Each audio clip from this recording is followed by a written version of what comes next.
She slapped Seoul's most feared mafia boss at a street market stall. He fell for her on the spot. The market went silent.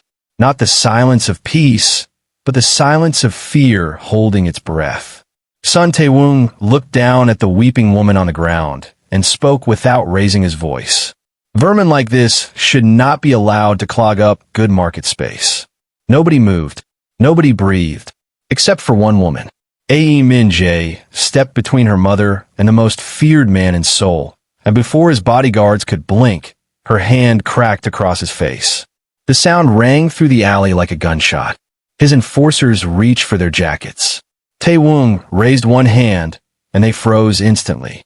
He turned back to her slowly, his jaw still stinging, his eyes unreadable. In 20 years, no one, not a rival gang leader, not a corrupt police chief, not even his own father, had ever dared to touch him. And yet here she was, a street vendor in an apron, chest heaving, daring him to do something about it. He did not order her death. He did not even raise his voice. He simply stared at her like he was seeing something he had never seen before. And then he turned and walked away. That single slap would end up cracking open the frozen chest of a man who had buried his heart under a mountain of fear and blood. This is the story of how it happened. Morning fog hung low over the Dongdaemun night market, curling around metal shutters and dim street lamps that were still fighting off the darkness. Ae Minjae arrived before sunrise, the way she always did, unlocking the rusted padlock on her family's small food stall.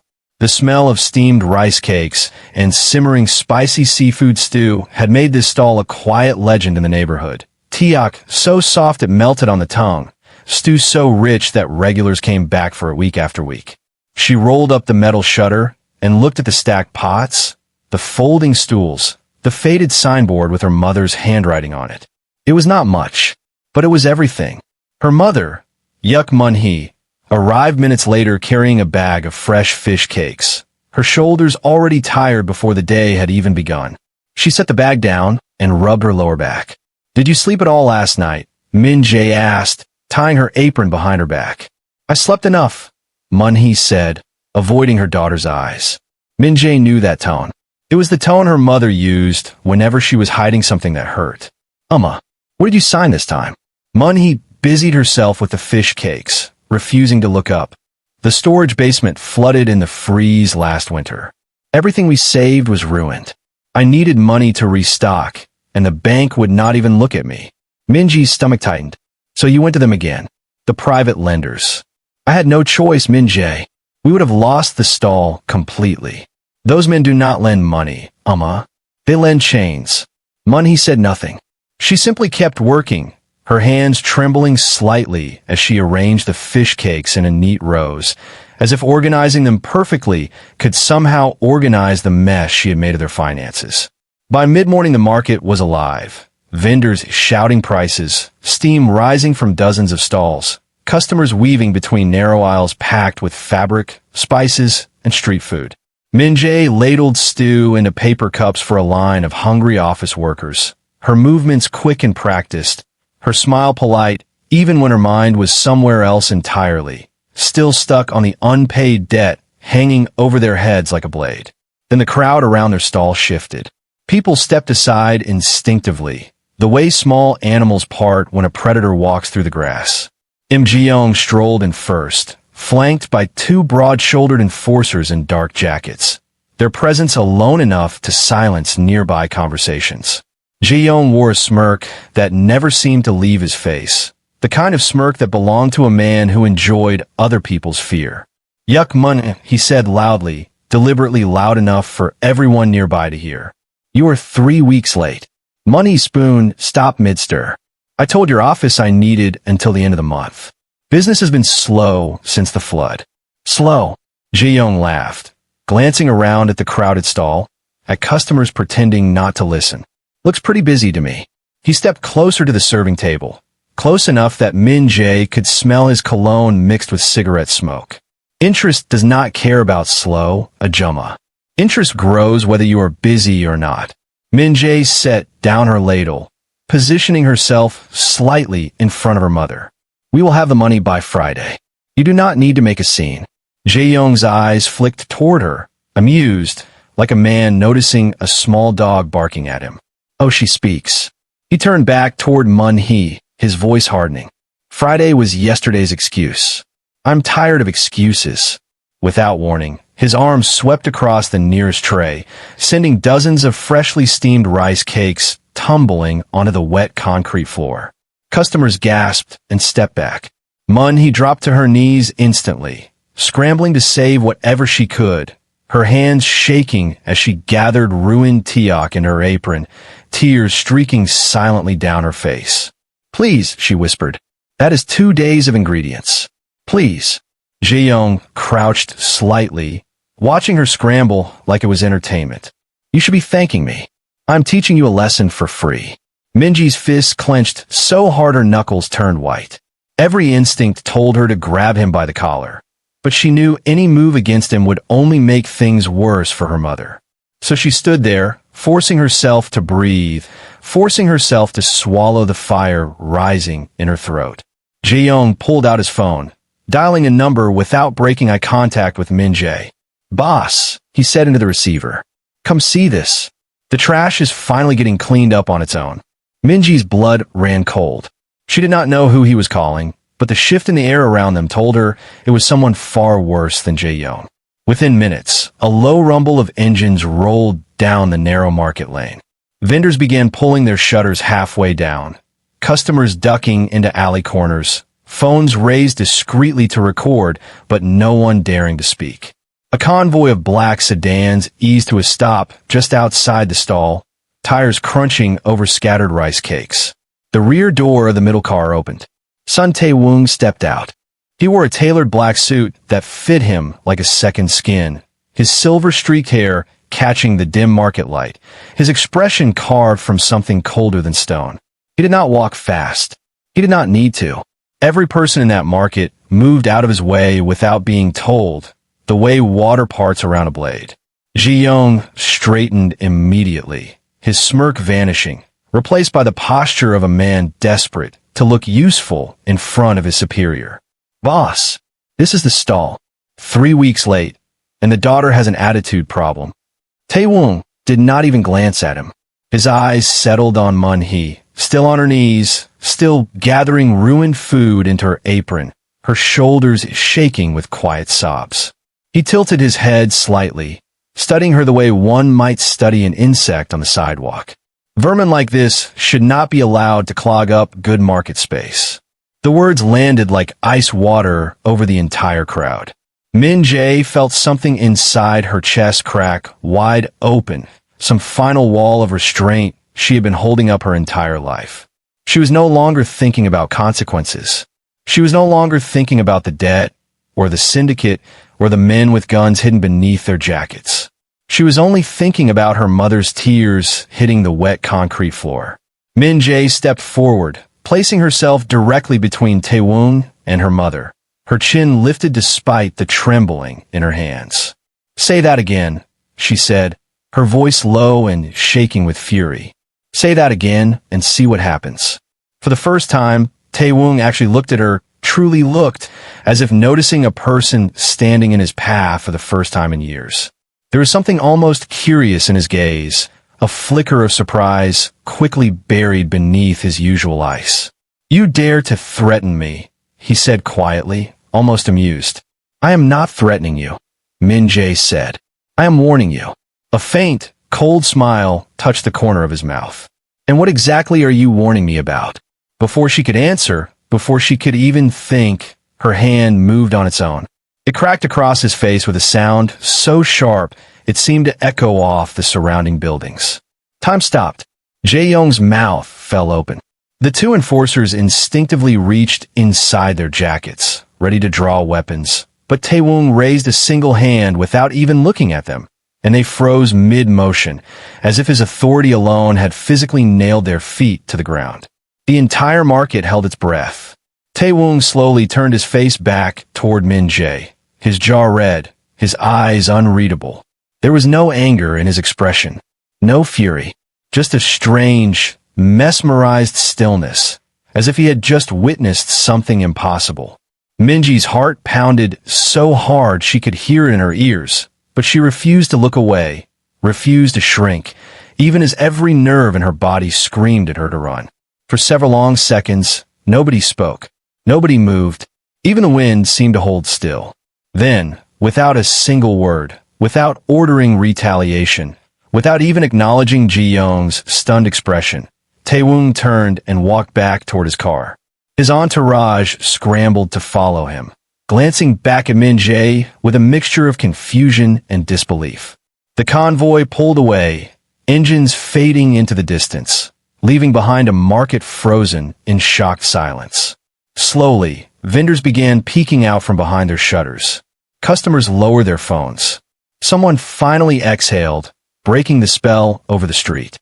An old vendor from the stall across the aisle rushed over, gripping Minji's arm tightly, her face pale with fear. "Do you have any idea who that was?" Minjae shook her head, still trembling, still trying to process what she had just done. "That was son Tae-Woong, the chairman of the Baekho Syndicate. Half of Seoul answers to that man." Minji's stomach dropped. "He is going to burn this entire market down because of you," the vendor whispered, glancing nervously toward the street where the sedans had vanished. "Nobody touches a man like that and walks away untouched." He finally rose from the ground, clutching ruined rice cakes against her chest, her face pale with terror as she stared at her daughter. "Minjae, what did you do?" Minjae stared down the empty street where the convoy had disappeared, her hands still stinging faintly from the impact, her heart hammering with something she could not yet name, somewhere between fear and a strange, dangerous thrill. "I do not know," she whispered, "but I am not sorry." The alley outside Minji's stall was empty within minutes, but the fear that Tae-Woong's convoy left behind lingered like smoke that refused to clear. Vendors kept glancing toward the corner where the sedans had disappeared, as if expecting them to return in a blaze of retaliation.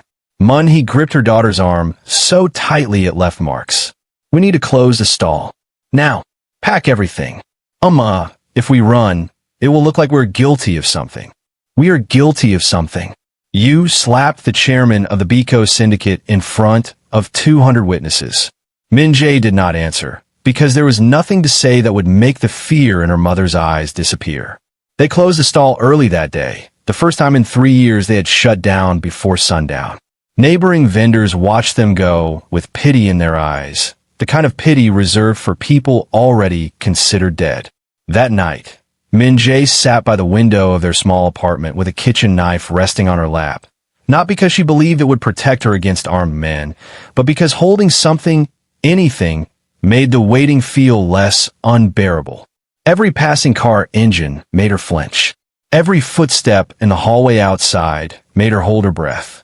"You should sleep," he whispered from the doorway, though she looked just as sleepless as her daughter. "I keep thinking they're going to break the door down. If they wanted to kill us, Minjae, they would not need to knock." The comment was meant to comfort her. It did not. They stayed awake most of the night, the silence between them filled with unspoken dread, until the first gray light of morning finally crept through the curtains. That was when the phone rang. He answered with trembling hands, expecting threats, expecting a demand for money they did not have, expecting a voice ordering them to appear somewhere for punishment. Instead, the voice on the other end was flat, businesslike, almost bored. "This is the loan office. I am calling to confirm that account number 4412 has been closed. Balance paid in full. No further action required." He blinked, certain she had misheard. "Paid in full? By who?" "The account has been settled from the syndicate's internal ledger. Have a good day." The call ended before she could ask another question. He stood frozen, the phone still pressed against her ear long after the line had gone dead. "Minjae," she said slowly, "the debt is gone." Minjae stepped closer, confused. "What do you mean gone?" "I mean it does not exist anymore. Paid. Closed. Erased." For a moment, relief flooded through the small apartment, a lightness neither of them had felt in months. But Minji's relief did not last long. She had grown up hearing stories about men like Tae-Woong, men who did not give gifts, only investments, and investments always came with interest far more dangerous than money. Nobody clears a debt like that without wanting something in return, Minjae said quietly. Maybe he simply felt guilty. Men like him do not feel guilt, They feel curiosity. And curiosity from a man like that is far more dangerous than guilt. Her instincts, as it turned out, were not wrong. Over the following days, the market itself seemed to shift beneath their feet in small, unsettling ways. The supplier who once overcharged every stall owner for basic ingredients suddenly cut his prices in half, mumbling something about a change in company policy. The market supervisor, a man infamous for demanding bribes just to allow vendors to keep their spots, stopped collecting his weekly envelope entirely, avoiding eye contact whenever Minjae walked past his office. It was as if some invisible hand was quietly rearranging the entire ecosystem of the market around her, smoothing every obstacle out of her path without a single explanation. And then there was him. She first noticed him 3 days later, sitting alone at a small tea house across the street, a cup untouched in front of him, his eyes fixed on her stall through the window. She told herself it was a coincidence. Seoul was a massive city. Powerful men had tea houses to visit too. But then she saw him again the next evening, his black sedan idling near her bus stop, engine humming softly in the darkness. No one stepping out, no words exchanged, just a silhouette visible through the tinted glass as she walked past pretending not to notice. By the fourth encounter, pretending was no longer an option. She found him standing near the mouth of a foggy alley on her way to the stall one morning, his coat collar raised against the cold, his expression as unreadable as always. Minjae stopped walking, her jaw tightening. "Are you following me?" "I'm simply present," Tae-Woong said. "There is a difference." "There is no difference. You are standing in an alley I walk through every single morning. Perhaps I enjoy the fog. Enjoy it somewhere else." A faint, almost imperceptible smile touched his lips, gone as quickly as it appeared. "You paid off my mother's debt," Minjae said, crossing her arms. "What?" Tae-Woong studied her for a long moment before answering, his voice low and steady. "Because it was owed to men who no longer deserve to collect anything." "That is not an answer. It is the only answer I am willing to give." "Then let me ask a different question. What do you want from us?" For the first time, something flickered behind his composed expression, something almost vulnerable, quickly buried beneath his usual ice. "I've spent 20 years surrounded by men who bow to me out of fear," he said quietly. "Every smile directed at me is calculated. Every kindness is a transaction. Every apology is a performance." He took a small step closer, his eyes never leaving hers. "You slapped me in front of my own men without a single ounce of fear in your eyes. That was the first honest thing anyone has shown me in 20 years. Minjae stared at him, unsettled by the rawness in his voice, a rawness that did not match the ruthless reputation the entire city seemed to whisper about him. "So this is about your ego," she said finally. "You cannot stand that someone was not afraid of you." "Perhaps," he said. "Or perhaps I simply want to understand a feeling I have not experienced in a very long time." "Which feeling is that?" "Being seen as a man instead of title." Minjae did not know how to respond to that, so she simply turned and walked away, refusing to let him see how deeply his words had cracked something open inside her chest. But he did not disappear after that conversation. If anything, his presence became a quiet constant, never intrusive, never demanding, just there, like a shadow, patiently waiting for permission to step into the light. It was almost 2 weeks later when he finally crossed the final boundary between watching from a distance and stepping directly into her world. She was closing the stall late one night, wiping down the counters, stacking chairs, exhausted from a long shift, when she heard quiet footsteps approaching from the empty market lane. She turned, expecting a stray customer, and found Tae-Woong standing there instead, dressed differently than she had ever seen him. "Here for soup, if you will still serve me." Minjae almost laughed, the tension in her shoulders loosening despite herself. "You control half the city, and you came here for soup. I came here because it is the only place in this city where nobody performs for me."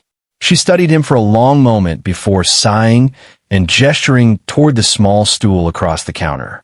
He sat down carefully, out of place in the cramped stall, his broad frame folded onto a stool built for tired market workers, not syndicate chairmen.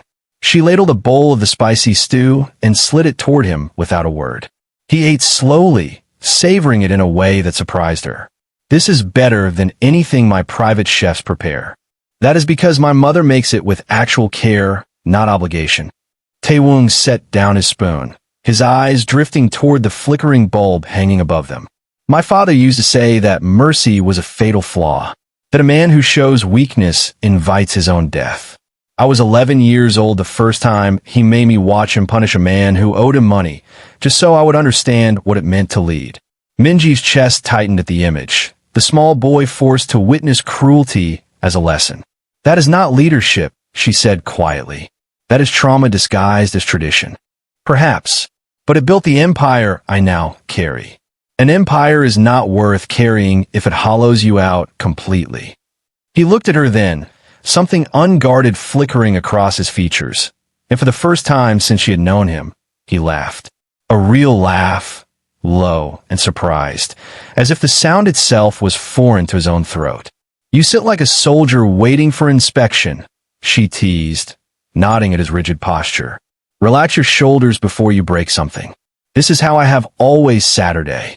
Then you've been sitting wrong for 30 years. He laughed again, softer this time, and something between them shifted permanently in that dim, steam-filled stall. Over the following weeks, he became a quiet fixture in her life, walking her home through neon-lit alleys, never touching her, never rushing her, simply present in a way that slowly wore down every wall she had built against him. Even Mun-hee, wary at first, began to soften as he greeted her with small gestures of respect, carrying heavy crates without being asked, remembering the smallest details about her health.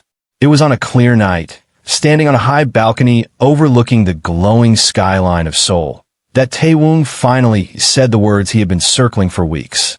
"I do not know how to build a life outside of fear," he admitted, his voice quieter than she had ever heard it. "But I know I no longer want you to look at me the way this city does. I want you to look at me the way you did that first day, without dread." Minjae turned to face him fully, the city lights glittering behind her. "I never looked at you with dread," she said softly.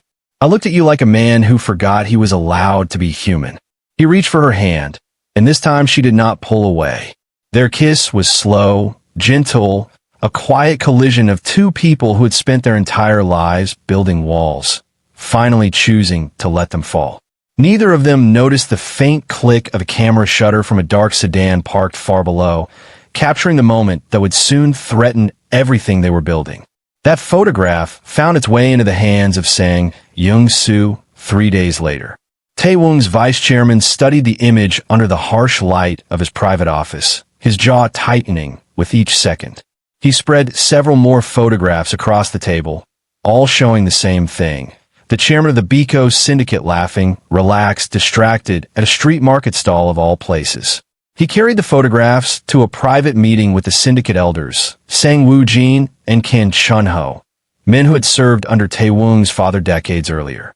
"Look at him," Young-soo said, sliding the photographs across the table. "Distracted, careless, laughing with a street vendor while rival gangs test our borders." Woo-jin studied the images with a frown.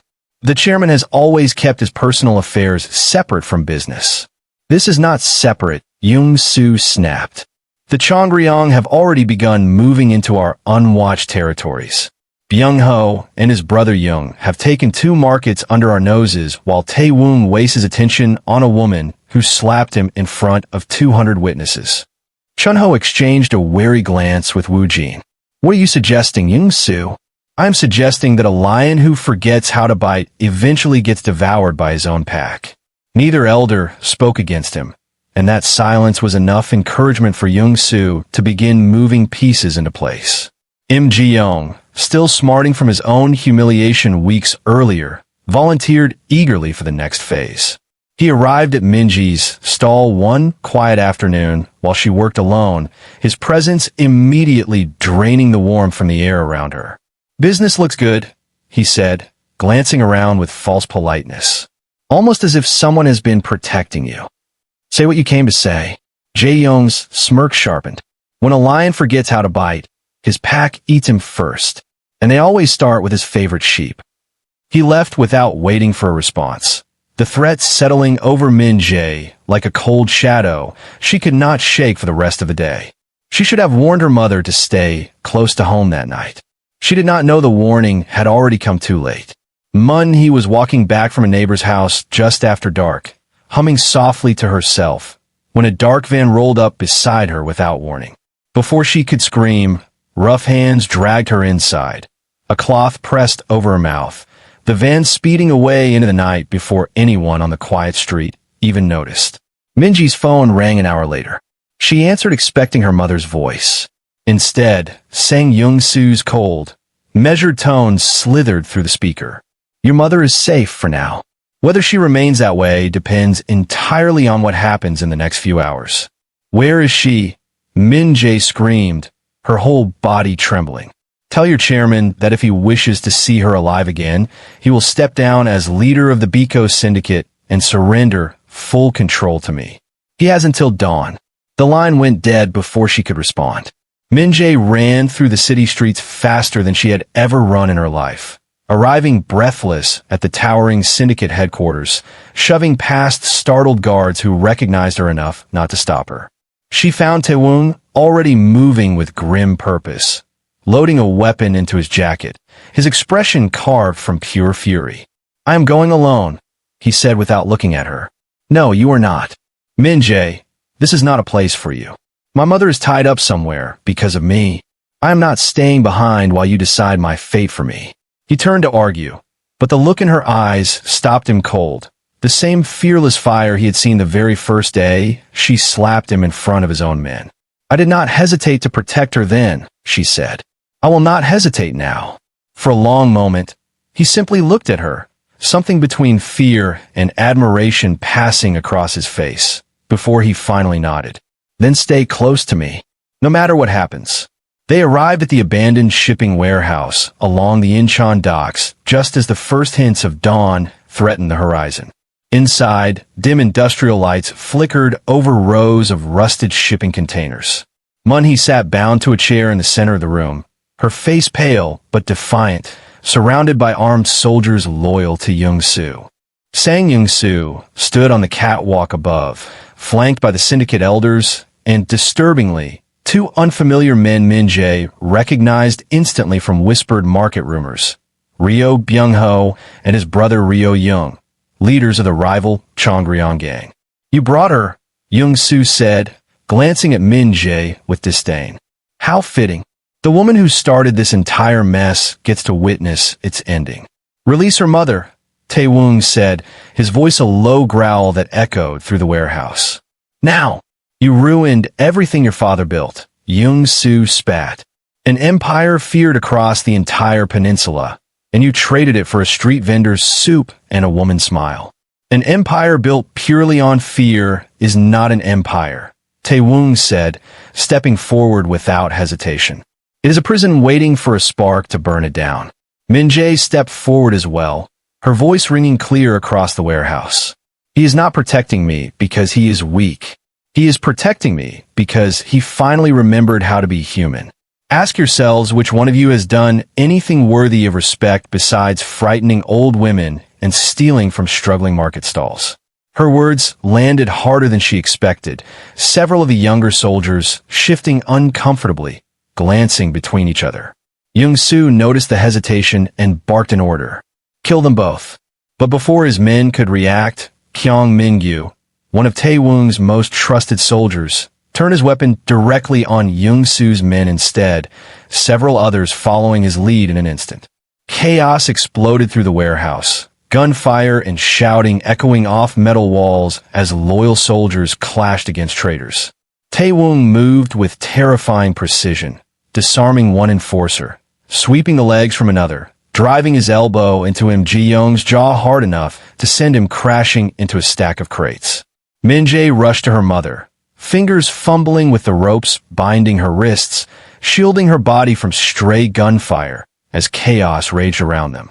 On the catwalk above, Young-soo drew his own weapon in desperation, but Tae-Woong was already climbing toward him, moving through the mayhem like a force no bullet seemed able to touch. Their struggle on the narrow catwalk was brutal and short, fists and desperation colliding until Tae-Woong finally slammed Young-soo against the railing, disarming him completely, pinning him in place with a grip that left no room for further resistance. "It is over," Tae-Woong said, breathing hard. "Your betrayal ends here." Below, the rival Chongryong leaders, seeing the mutiny collapse in real time, slipped quietly into the shadows and fled the warehouse rather than risk exposure. By the time the sun fully rose over Incheon's docks, the warehouse stood silent. The chaos settled into aftermath. Loyal soldiers restraining the last of Young-soo's men. Minjae held her trembling mother tightly, tears streaming down both their faces, relief flooding through her chest like a tidal wave finally released. In the weeks that followed, Tae-Woong tore the rot out of his own organization from the roots. He dismantled the predatory loan operations that had crushed families across the market districts for years, replacing brutal debt collection with legitimate business protection built on respect rather than terror. Vendors who once flinched at the mention of the Baekho name began speaking of it with cautious, growing trust. Munhee, who had once feared Tae-Woong more than death itself, watched him rebuild everything he touched with quiet devotion, and slowly, fully, opened her heart to him. "You risked your entire empire for my daughter," she told him one evening, pressing a warm bowl of stew into his hands. "A man who does that deserves a mother's blessing, not her fear." Tae-Woong bowed his head respectfully, something close to peace settling over his features for the first time in decades.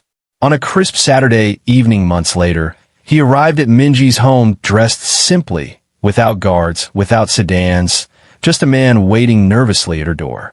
When she stepped out wearing a deep emerald dress, her curly hair cascading over her shoulders, he stood completely still, his usual composure entirely forgotten.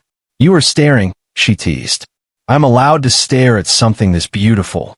They dined together at a quiet restaurant along the Han River, laughter and easy conversation flowing between them like something that had always belonged there. Afterward, they walked slowly along the water beneath the moonlight, the city lights shimmering across the river surface. Tae-Woong stopped walking and turned to face her, taking both her hands in his. "You broke open a cage I lived inside for over 20 years, he said quietly. "I do not know who I would be today if you had never walked into that alley." Minjae smiled, a familiar mischief flickering in her eyes. "Do you still think about the day I slapped you at the market stall?" "Every single day," he said. "It remains the best thing that has ever happened to me." He leaned down and kissed her deeply beneath the stars, the noise of the city fading into nothing around them. "Choosing you," he whispered against her lips, "is the only decision I would make over and over again in every lifetime I am given." And beneath the glow of the Seoul skyline, the feared chairman of the Baekho Syndicate and the fearless street vendor who once dared to slap him stood together, no longer a kingpin and a stranger, but two people who had finally found in each other the one thing neither of them ever expected to survive long enough to feel: peace.